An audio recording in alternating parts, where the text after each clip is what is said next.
ایک حجت خدا ہے.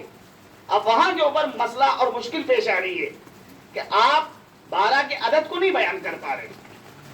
آپ نے کہا 4 تو یہ ہے پیغمبر کے بعد جو خلفائے راشد ہیں، یعنی سب ہدایت یافتہ تھے اور سب نے اسلام کی بھلائی کے لیے کام کیا.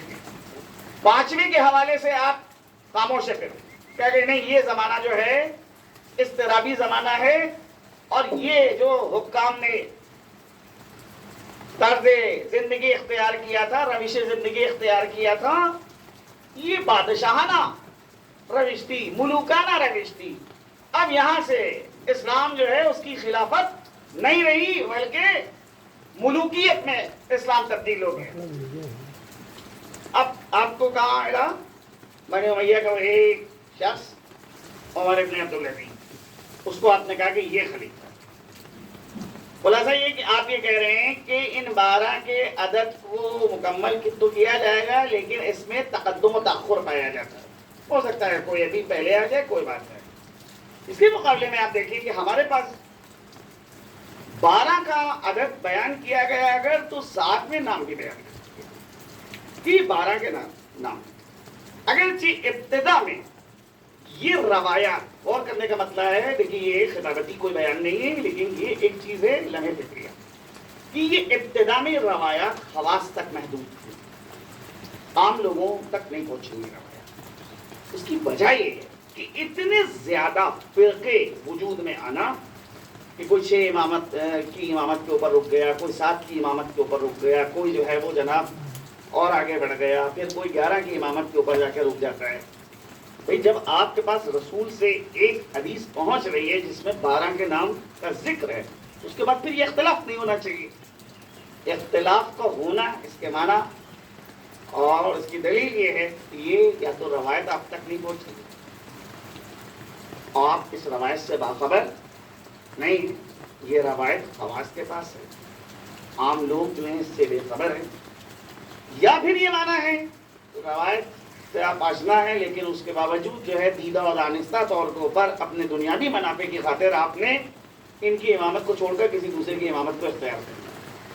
2 ہی صورتیں ہو سکتی ہیں، کسی کو تو صورت نہیں ہو سکتی کہ بھئی جب پیغمبر فرما رہے ہیں کہ میرے بعد میرے 12 جانشین ہیں اور پھر نام بھی بتا دیں کہ پہلے کون ہے، دوسرے کون ہے، تیسرے کون ہے، چوتھے کون ہے. تو یہ روایات جب موجود ہیں، ان روایات کی روشنی میں کیا کوئی دوسرا فرقہ بن سکتا ہے کہ بھئی مثال کے طور پہ پہلا فرقہ جو ہمارے درمیان وجود میں آیا ہے وہ فرقہ کے ساتھ جو جناب محمد حنفیہ کی امامت کا قائل ہوتا ہے کہ پہلے جناب امیر کے بعد ان کے ایک بیٹے حسن امام رہے، اس کے بعد دوسرے بیٹے حسین امام رہے اور پھر تیسرے بیٹے جو ہیں حسین کے بعد محمد حنفیہ ان کو امام مانا گیا. یہ فرقہ کسانی اگر سے تاریخ میں 150 سال سے زیادہ اس فرقے کی زندگی نہیں رہی، 150 سال کے بعد یہ ختم ہو گیا. اور معاملہ یہ ہے کہ عدد پھر اماموں کا کیا ہوا، 4 کا نہیں ہو گیا، یعنی 12 کے بجائے 4 کا ہو گیا. تو پھر آپ خود مشکل میں گرفتار ہو رہے ہیں کہ محمد حنفیہ کے بعد آپ کس کو اپنا امام مانیں گے؟ اب کوئی تو بھائی نہیں ہے امام حسین.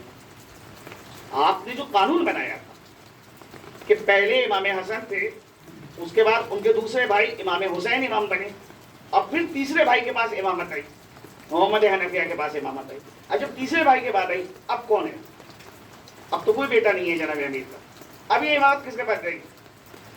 تو اب اسی قانون کو یا تو سلامت رکھیے جس قانون کی بنیاد پہ آپ محمد حنفیہ کی امامت کے قائل ہوئے. تو اگر اس قانون کو سلامت رکھتے ہیں تو پھر 12 کا عدد آپ کے ہاتھ سے جا رہا ہے. اب آپ کیا کیجئے گا؟ لہذا 12 کے عدد کو اپنے ہاتھ سے چھوڑ دیا اور کہا یہ کہ بس امامت محمد حنفیہ پہ ختم ہوئی ہے. یہی وہ شخص ہے محمد حنفیہ کہ جو امام مہدی ہے اور یہی قیامت سے پہلے ظہور فرمائیں گے اور اس زمین کو عدل و انصاف سے بھر دیں گے جیسے کہ زمین ظلم و جور سے چھلک رہی ہے. لہذا محمد حنفیہ کی پھر موت کا بھی انکار کیا گیا کہ وہ ان کا موت نہیں ہوئی، قیامت سے پہلے وہ آئیں گے. کوہ رضوا جو ہے دعائے نطبہ میں بھی اس پہاڑ کی جانب اشارہ ہوا. اس میں وہ پوشیدہ ہو گئے. کوئی بھی گمراہ سا گمراہ فرقہ بھی ایسی بات نہیں کرتا. جب بات کرتا ہے تو وہ دلیل کے ساتھ بات کرتا ہے. اب یہ کہ دلیل کتنی محکم و مستحکم ہے, مضبوط ہے, واقعاً دلیل بن رہی ہے کہ نہیں بن رہی, تو یہ مشکل پیش ہے. اس کے بعد پھر یہ سلسلہ چلتا رہا, کچھ جدا ہو گئے. چوتھے امام کی امامت کے بعد کچھ لوگ جو تھے وہ دوسرا فرقہ وجود میں آ گیا, زیدیہ. امام کے بیٹے زید ابن علی کی امامت کے قائد ہو گئے. انہیں ساری شرائط کو اس طرف رکھا, بس ایک شرط ہے کہ امام نسل فاطمہ میں سے ہو, یہ مانا. دوسری چیز یہ کہ امام وہی ہو سکتا ہے جس کے ہاتھ میں تلوار ہو. ہم اس کو امام ہی نہیں مانتے کہ جو گھر کے اندر بیٹھے, تلوار ہونا چاہیے. بھائی یہ دو شرط, نسل فاطمہ میں سے ہو اور ہاتھ میں اس کا تلوار ہو, بیان کرے ظلم کے خلاف, تب وہ امام. اب نتیجہ یہ ہے کہ نسل فاطمہ میں سے ہو, کوئی بھی نسل فاطمہ میں سے, اگر اس میں یہ خصوصیت پائی جاتی ہے تو وہ امام ہے. اب بال زیدی فرقہ جو ہے آج تک ہے. یمن میں اکثر زیدیوں کی حکومت تعداد پائی جاتی ہے, یمن کے اندر ہے, اور افریقہ کے بعض ممالک میں زیدی موجود ہیں. بہت حد تک ہم سے اور ان سے اشتراکات پائے جاتے ہیں. بالکل اذان میں وہ ہماری طرح سے حی علی خیر العمل کہتے ہیں, اور بھی دیگر چیزیں انجام دیتے ہیں. اگر فقہ میں جو ہے ہمارے ساتھ مشترک نہیں ہے, اہل بیت اطہار کی فقہ ان کے پاس نہیں پائی جاتی ہے, بلکہ حنفی فقہ کے اوپر عمل کرتے ہیں, تو یہ دوسرا فرقہ وجود ہے. اس کے بعد آگے بڑھتے ہیں. پانچویں امام, ان کی امامت کے بعد ایک فرقہ, تو 10 امامت, پانچویں امام. چھٹے امام کی امامت کو قبول کیا. اب ان کے بعد کئی حصوں میں تقسیم ہو گئے. ایک نے یہ قانون بنایا کہ ہمیشہ بڑا بیٹا امام ہوتا ہے. اب اسماعیل جو حضرت کے سب سے بڑے بیٹے تھے, وہ خود ان کی وفات امام کی زندگی میں ہوگی. اب وہ تو امام نہیں ہو سکتے, لہذا ان کا جو بیٹا ہے محمد ابن اسماعیل, اس کو امام مانا جائے گا. تو محمد ابن اسماعیل کی امامت کے قائل ہو گئے, اور امام موسیٰ کاظم کی امامت سے انکار کر دیا. آج بھی یہ لوگ موجود ہیں جن کو اسماعیلی کہا جاتا ہے. یہ طبقہ آج بھی موجود ہے, اور تاریخ میں آپ اس کی تفصیل دیکھ سکتے ہیں. ساتویں امام کے بعد 14 سال امام خانے میں رہے. نتیجہ یہ تھا کہ عام لوگوں سے رابطہ نہیں ہو سکتا تھا. امام نے مختلف شخصیتوں کو نمائندہ بنایا اور یہ کہا کہ خمس کی رقمیں جو ہیں ان کو دیجیے گا. جب امام کی شہادت ہو گئی تو وہ پیسہ جو تھا اس کو اصولی طور پہ ان کو امام رضا کے حوالے کرنا چاہیے, لیکن دولت نے ان کے دل میں خیانت پیدا کر دی. لہٰذا اس پیسے کو کیسے ہضم کیا جائے, اس کا ایک آسان طریقہ ہے کہ 8ویں امام کی امامت کا انکار کیا جائے. 7ویں امام کے اوپر جو ہے یہ عقیدہ رکھا جائے کہ ان کی شہادت نہیں ہوئی ہے بلکہ وہ غائب ہو گئے ہیں, اور وہی اس امت کے مہدی ہیں, قیامت سے پہلے ظاہر ہوں گے. ائمہ جو ہیں کل 7 ہیں, 12 نہیں ہیں. اس فرقے کو فرقہ واقفیہ کہا گیا. یہ فرقہ وجود میں آیا, اور وجود میں جو آیا وہ اغراض و مقاصد اس کے کیا تھے, صرف اس بنا کے ہوئے دولت کو ختم کرنا چاہتا تھا. ایک طرف اس نے ایک عقیدہ خلق کیا, پیدا کیا کہ ائمہ کل 7 ہوتے ہیں اور 7 سے آگے نہیں ہوتے. کیوں؟ زمین کے طبقے 7, آسمان کے طبقے 7, ہفتے کے دن 7, لہذا امام کے ساتھ. یہ دلیل فرقہ واقفیہ, وہ بھی 150 سال تک کے رہا, اس کے بعد ختم ہو گیا تھا. سلسلہ آگے رہا. مقصد میرا یہ تھا کہ یہ جو چیزیں میں آپ کے سامنے نقل کر دعوت فکر کہ یہ روایات جابر ابن عبداللہ انصاری سے جیسے مثال کے طور پر اور دیگر کہ میرے بعد میرے 12 جانشین ہوں گے، 12 خلفاء ہوں۔ جابر نے پوچھا وہ کون ہے؟ کہا اولہم علی، سب سے پہلے میرا خلیفہ علی ہے میرے بعد، ثم ابنہ الحسن، اس کے بعد پھر اس کا فرزند حسن ہے، ثم ابنہ الآخر الحسین، پھر اس کے بعد ان کا دوسرا فرزند حسین ہے، ثم علی ابن الحسین، ثم محمد ابن علی المکتوب فی التوراۃ بالباقر، اور پھر چوتھا امام جو میرے بعد ہوگا وہ علی ابن الحسین ہوگا، اور 5واں امام اس کا بیٹا محمد ابن علی ہوگا کہ جس کا نام توریت میں باقر ذکر ہوا ہے، ستدرکہ یا جابر، اے جابر تم میرے اس 5ویں فرزند سے ملاقات کرو گے، فَإِذَا لَقِيتَهُ، بس جب تم اس سے ملاقات کرنا، فَلْقَ مِنْهُ السَّلَامَ، تو اس کو تم میرا سلام پہنچا دینا۔ پورا سلسلہ حضرت نے ذکر کیا آخر تک کے 12 اماموں کے نام۔ سوال یہ ہے کہ جب یہ 12 اماموں کے نام حدیث پیغمبر میں آئے ہیں تو یہ فرقے کیوں وجود میں آ رہے ہیں؟ یہ سوال اس کا معنی یہ ہے کہ یہ حدیثیں مخصوص ہیں، خاص لوگوں تک، عوام تک یہ حدیثیں نہیں پہنچی۔ اب وہ مختلف اس کی مصلحتیں تھیں کہ بھائی زمانہ ایسا نہیں ہے کہ ہر ایک کے نام کو شو کیا جائے، ہر ایک کے نام کو عام کیا جائے، حکومت کو پتہ چلے گا، ستمگروں کو پتہ چلے گا، اس شخص کو گرفتار کر کے قتل کر دیا جائے گا، جیسے چھٹے امام کے بعد ہوا کہ جیسے ہی شہادت ہوئی فوراً مدینے کے گورنر کے پاس خلیفہ وقت منصور دوانقی کا خط آتا ہے کہ جعفر صادق کی جگہ کے اوپر جو شخص بھی بیٹھا ہے اور دعوی امامت کر رہا ہے اس کا سر قلم کر کے میرے پاس روانہ کر دو۔ کون ہے جعفر صادق کا وصی؟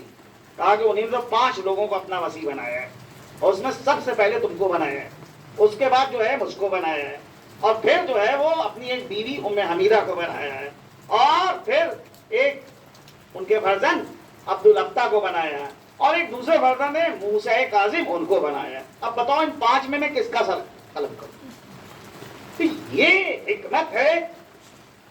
اس حکمت کے تحت امام نے وصیت کری ہے کہ اگر عصر جانشین کو شو کر دیا گیا، واضح کر دیا گیا، تو بعد میں اس کے لیے مصیبتیں پیش آ سکتی ہیں۔ وہ سلسلہ جو امامت کا ہے وہ آگے نہیں بڑھ پائے گا۔ ستمگر اس سلسلے کو ختم کرنا چاہتے ہیں، مختلف دشواریوں اور پریشانیوں کے ساتھ یہ سلسلہ آگے بڑھا یہاں تک۔ 11ویں امام امام حسن عسکری علیہ الصلوۃ والسلام، ان تک کہ یہ سلسلہ پہنچتا ہے، اور حضرت کی کل 28 سال عمر، اور اس 28 سال کی عمر میں مشقتوں اور تکلیفوں کا حضرت کے سامنا کہنا۔ یہ ایک آپ کے امام ہے کہ جن کو حکومت کی جانب سے نظر بند کیا گیا، اجازت نہیں تھی کہ کہیں جائیں، اور اس بنا کے اوپر کیونکہ کل 28 سال کا سن ہے، حضرت کبھی مکے نہیں گئے،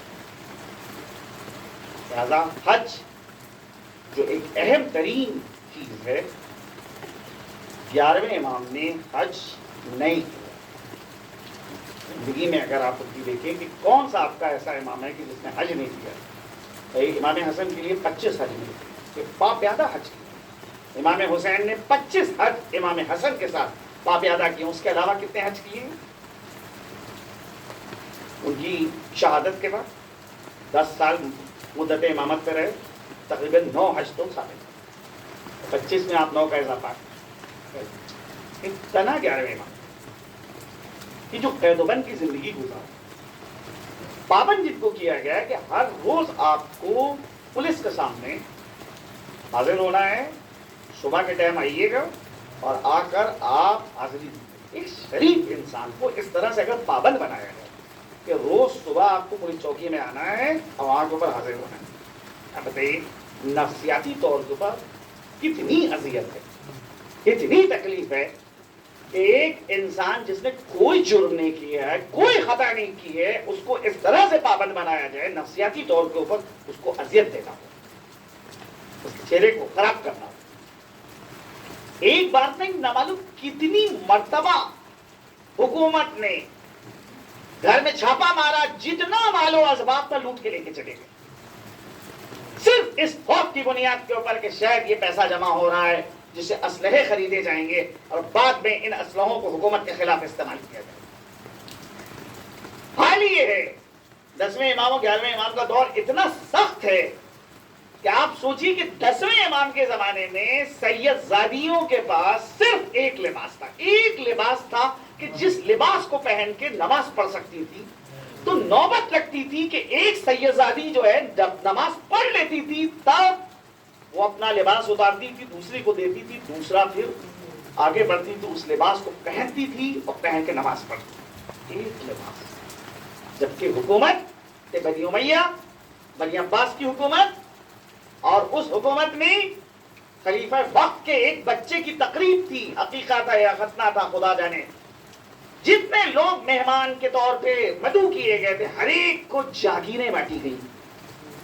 ایک طرف حکومت اس طرح سے اپنے عیش و عشرت کے اندر پیسہ صرف کر رہی ہے، دوسری طرف امام وقت کے گھر میں چھاپے مار کے جو بھی پیسہ ہے وہ لوٹ کے لے کے چلی جائے. یہ صورتحال، ایسا شکنجہ، اس شکنجے میں امام جو ہیں فریضہ امامت کو 28 سال کا. آج جہاں پر امام کا روضہ ہے سامرا میں، یہی امام کا گھر تھا. اسی گھر کے اندر امام کو نظر بند کیا گیا. وہاں حضرت جو ہیں فرائض انجام مختلف آپ واقعات امام حسین عسکری کی زندگی میں دیکھ سکتے ہیں کہ مثال کے طور پر اسحاق کندی نام کا ایک فلسفی، اس نے جو تناقضات قرآن کے نام سے کتاب لکھنا شروع کی. جب قرآن کے اندر تناقض پایا جاتا ہے، ایک جگہ پہ قرآن ایک چیز کہتا ہے کہ ہے، بعد میں آگے چل کے اسی بات کو کہتا ہے کہ نہیں، یہ تناقض. اس کا ایک شاگرد امام کی خدمت میں آتا تھا. امام نے کہا تم اپنے استاد کو روکتے کیوں نہیں، یہ غلط کام کیوں کر رہا ہے، قرآن کے خلاف کیوں کتاب لکھ رہا ہے؟ اس نے کہا بھائی اس کا میری گردن پہ حق ہے، میں کیسے اس کو روک سکتا ہوں؟ پہلے دعا سخت ہے کہ میں اپنے استاد کو روکوں. امام نے کہا دیکھو میں کچھ تم کو طریقے بتا رہا ہوں، ان طریقوں پہ تم عمل کرو. پہلے تو یہ کہ تم اپنے استاد سے مراسم اپنے زیادہ بڑھاؤ، اس سے نزدیکی پیدا کرو اور اس سے قریب جانے کی کوشش کرو، اور جب اس سے تمہاری قربت زیادہ ہو جائے تو تم یہ دیکھنا کہ تمہارا استاد کب جو ہے بہت زیادہ خوش ہے، اس وقت تم یہ سوال کرنا جو میں تمہیں سوال کرتا ہوں. چنانچہ امام نے جیسا اس کو تعلیم کیا تھا اس اعتبار سے اس نے اپنے استاد سے نزدیکی پیدا کی، خدمت کرتا تھا. آخرکار استاد اپنے شاگرد کے اوپر اعتماد کرنے لگا. ایک دن اس نے دیکھا کہ استاد کا مزاج جو ہے آج کافی خوشحال ہے. اس نے اجازت چاہی کہ آپ یہ بتائیے کیا استاد میں ایک سوال آپ سے کر سکتا ہوں؟ کہا ہاں کرو. کیا عربی زبان میں ایک لفظ کے ایک معنی ہوتے ہیں یا ایک سے زیادہ بھی ہو سکتے ہیں؟ مثال کے طور پہ لفظ ید عربی میں گوشت پوش کا یہ جو ہاتھ ہے اس کو کہا جاتا ہے، لیکن اس کے یہ ایک معنی. دوسرے معنی اس کے کیا ہے؟ سلطنت، حکومت، حمایت. اب قرآن میں مثال کے طور کے اوپر ایک جگہ کے اوپر آیا ہے لیسا کمثلہ شیء، اللہ کے مثل کوئی نہیں، یعنی اللہ جسم و جسمانیت نہیں رکھتا ہے. دوسری جگہ قرآن میں آیا ہے ان الذین یبایعونک انما یبایعون اللہ ید اللہ فوق ایدیہم، جو لوگ آپ کی بیعت کر رہے ہیں حقیقت میں وہ آپ کی بیعت نہیں کر رہے ہیں بلکہ خدا کی بیعت کر رہے ہیں، اللہ کا ہاتھ ان کے ہاتھوں پہ ہے. تو بھائی اللہ کا ہاتھ ان کے ہاتھوں پہ یعنی کیا؟ جیسے ہمارا ہاتھ ہے ویسے ہی اللہ کا ہاتھ ہے. اگر ہم وہ مان رہے ہیں کہ ہاں ہاتھ کے تو یہی معنی ہوتے ہیں جیسے ہمارا ہاتھ ہے ویسے ہی اللہ کا ہاتھ ہے، تو اللہ کا جسم ثابت ہو جائے گا. پھر اللہ انسانوں کا جیسا ہو جائے گا. جبکہ قرآن کہہ رہے لیس کمثلہ شیء، اللہ کے مثل کوئی چیز نہیں ہے. یہاں پہ کیا معنی کیے جائیں گے؟ کہا بھائی ہاتھ کے دو معنی ہیں. ایک ہاتھ کے ظاہری معنی یہ ہے کہ یہ گوشت پوش کا ہاتھ. دوسرے ہاتھ کے معنی ہے سلطنت کے، قدرت کے، حکومت کے. آپ اردو زبان میں اس کو استعمال کرتے ہیں، بھائی فلاں پہ فلاں کا ہاتھ ہے، یعنی کیا فلاں فلاں کی حمایت میں ہے، لہذا وہ اتنا بڑھ چڑھ کے بول رہا ہے. یہ جو اس کے اندر جرت پیدا ہوئی ہے وہ زنا کے اوپر پیدا ہوئی ہے کہ حکومت کا اس کے اوپر ہاتھ ہے، انتظامیہ کا اس کے اوپر ہاتھ ہے، فلاں مشہور آدمی کا اس کے اوپر ہاتھ ہے. تو اللہ نے جو یہ کہا کہ جو بیعت آپ کی کر رہے ہیں وہ در حقیقت آپ کی بیعت نہیں کر رہے ہیں بلکہ وہ اللہ کی بیعت کر رہے ہیں. اللہ کا ہاتھ ان کے ہاتھوں پہ ہے، یعنی اللہ کی حمایت، اللہ کی سلطنت، اللہ کی حکومت ان کے اوپر ہے. اس نے کہا ایک لفظ کے عربی زبان میں کئی معنی ہو. شاگرد نے فوراً کہا ہو سکتا ہے کہ آپ جن معنی کو مراد لے کر اعتراض کر رہے ہیں کہنے والے نے ان معنی کو مراد نہ لیا ہو، دوسرے معنی کو مراد لیا ہو، تو آپ کا اعتراض پہ قرآن پہ کیسے وارد ہو رہا ہے؟ حیرت سے شاگرد کی شکل دیکھی، کہا یہ بتاؤ یہ سوال تم کو کس نے بتایا؟ کہا بس میرے ذہن میں آ گیا تھا. کہا نہیں تم میرے شاگرد ہو، مجھے معلوم ہے تمہارا ذہن کہاں تک جا سکتا ہے. یہ سوال تمہارا خود کا نہیں ہے، تم کو کسی نے بتایا ہے. اس نے جواب میں کہا کہ ہاں مجھے یہ سوال حضرت ابو محمد حسن ابن علی العسکری نے تعلیم کی ہے.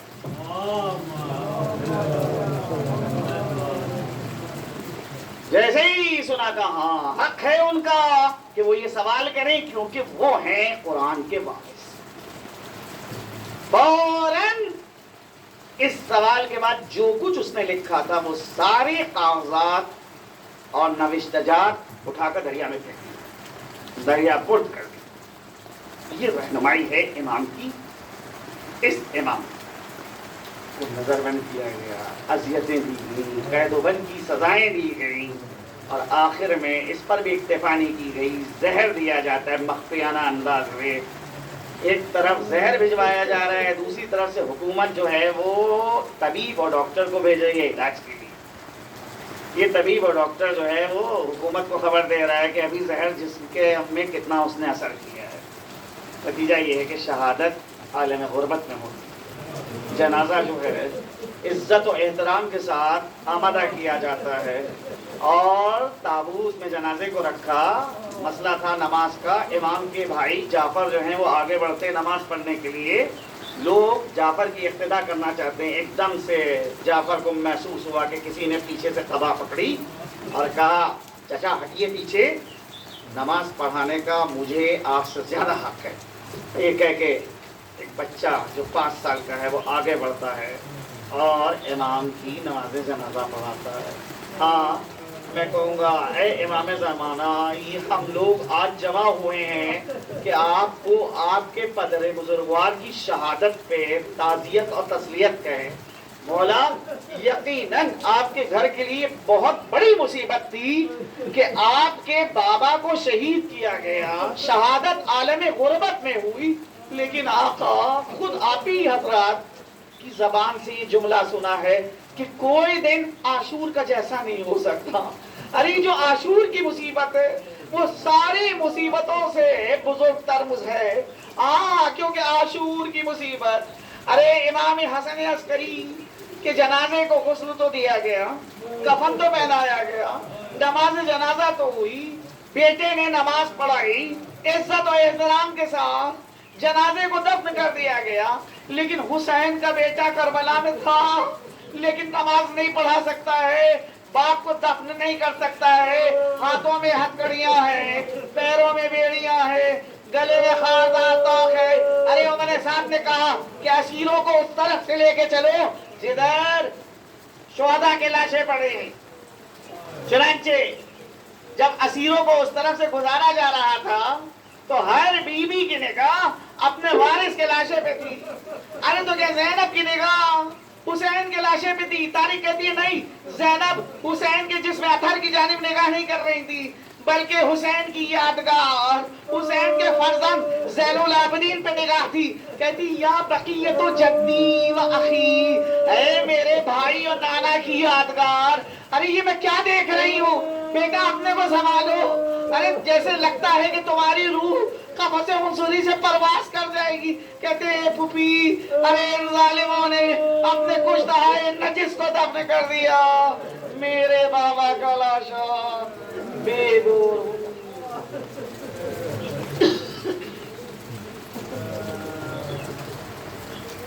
سيعلم الذين ظلموا أي منقلب ينقلبون إنا لله وإنا إليه راجعون. إلهي بحق زهرا وأبيها وبالها وبنيها. پروردگارا اس مقدس سی مجلس کو قبولیت کا درجہ عنایت فرما. خدایا ہم سب کو دنیا میں امام حسن عسکری علیہ السلام کی زیارت اور آخرت میں ان کی شفاعت عنایت فرما. پروردگارا جہاں جہاں پہ مومنین آباد ہیں سب کی جان مال عزت و آبرو کی حفاظت فرما. پروردگارا دشمنان اسلام اگر قابل ہدایت نہیں ہیں تو ان کو تو نیز پر نابود فرما. پروردگارا پرچم اسلام کو سربلند فرما، پرچم کفر و نفاق کو سرنگو فرما. ہمارے مراجع اعظام خصوصاً رہبر انقلاب اور مرجع حقیقت اسلامی اور دیگر مراجع کو اپنی پناہ خاص میں محفوظ فرما. پروردگارا ہمارے امام کے ظہور میں تعجیل فرما، ہم کو ان کے آوان و انصار و مددگار میں شمار فرما. ان کے ظہور کو ہمارے لیے باعث عافیت. ایک بات سنیں اور تین بار سورہ توحید کی تلاوت فرما کر مرحوم حبیب اکبر ابن حبیب اصغر.